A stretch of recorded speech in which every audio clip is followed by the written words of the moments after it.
ഇന്ന് ആറന്മുളയിലെ ഉത്രട്ടാതി ജലോത്സവമാണ്. ആറന്മുളയപ്പനെ ഓർത്തുകൊണ്ട് നമ്മൾ ഈ ഉത്രട്ടാതി ദിവസം എന്തെങ്കിലും ഒരു ഭഗവാനൊരു പ്രസാദം ഉണ്ടാക്കി നേദിക്കാറുണ്ട്. അന്നദാന പ്രഭുവായ ഭഗവാന് നമ്മൾ പായസം, അട, ഉണ്ണിയപ്പം എന്തെങ്കിലും നേദിക്കാം. അപ്പം ഇന്ന് ഞാൻ സ്വല്പം പായസവും അടയും ഉണ്ടാക്കി നേദിക്കാം. അതിനുശേഷം നമ്മളത് എല്ലാവർക്കും കൊടുക്കുകയും ഒക്കെ ചെയ്യും. ഇന്നത്തെ ദിവസം ഭഗവാനെ ഓർക്കാൻ വേണ്ടിയാണ് അത് ചെയ്യുന്നത്. ഞങ്ങളിപ്പോൾ അത് ഉണ്ടാക്കാൻ പോവുകയാണ്. പായസം ഉണ്ടാക്കാൻ ഉണക്കലേരി കഴുകി വൃത്തിയാക്കി വെച്ചിരിക്കുന്നു. ഉണക്കലേരി കഴുകി വൃത്തിയാക്കി കുക്കറിലിട്ടിട്ട് ഇവിടെ വരെ, ഈ വരെ വെള്ളം വെക്കണം.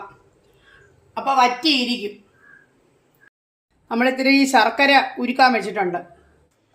വേവിച്ച അരി ശർക്കര പാനിയായിട്ട് മിക്സ് ചെയ്ത് എടുത്തു. ഇതിലേക്ക് സ്വല്പം നെയ്യ് ഒഴിക്കുന്നു. നാളികേരം ചിരകിയതും കൂടെ നമ്മൾ ഇട്ട് യോജിപ്പിക്കുന്നു. പായസത്തിലേക്കും അതുപോലെ തന്നെ അടയ്ക്കുമുള്ള കുറച്ച് ഏലക്ക ഞാൻ പൊടിച്ചെടുക്കാൻ പോകും. 3/4 ടീസ്പൂൺ ഏലക്കാപ്പൊടി ഇടുന്നു. കാഷ്യൂനട്ട് നെയ്യിൽ വറുത്ത ഒരു പാത്രത്തിലേക്ക് മാറ്റി വയ്ക്കുന്നു. കിസ്മിസ് മൂത്തിട്ടുണ്ട്, അതും കൂടെ നമ്മൾ എടുക്കുന്നു. വറുത്ത കിസ്മിസ് നമ്മൾ മാറ്റി വെക്കുവാണ് പായസത്തിൽ ചേർക്കാനായിട്ട്.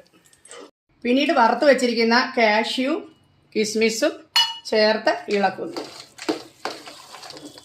നല്ല സ്വാദിഷ്ടമായ കട്ടി പായസം ഭഗവാന് നേദിക്കാനുള്ളത് റെഡി ആയിട്ടുണ്ട്.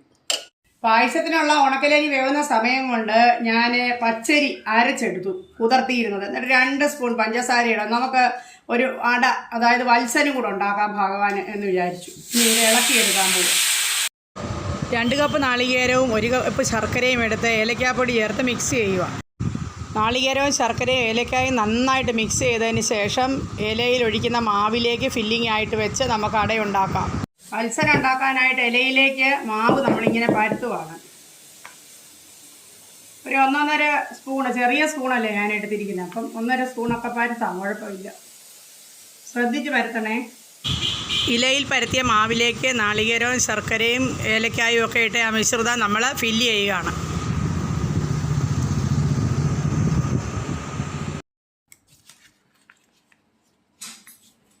അപ്പച്ചമ്പിൽ ഞാൻ വെള്ളം ഇത്തിരി ചൂടാക്കി വെച്ചേക്കും. അപ്പം ഇങ്ങനെ അങ്ങോട്ട് വെക്കുമ്പോഴേ മടങ്ങി അങ്ങ് ഇരുന്നോളൂ. മാവൊന്നും ഒഴുകുകയില്ല. അതുകൊണ്ടൊരു ചെറുതായിട്ട് വെള്ളം ചൂടാക്കി വെച്ചാൽ ആവി കൊണ്ട് അതങ്ങനെ അങ്ങ് ഇരിക്കും.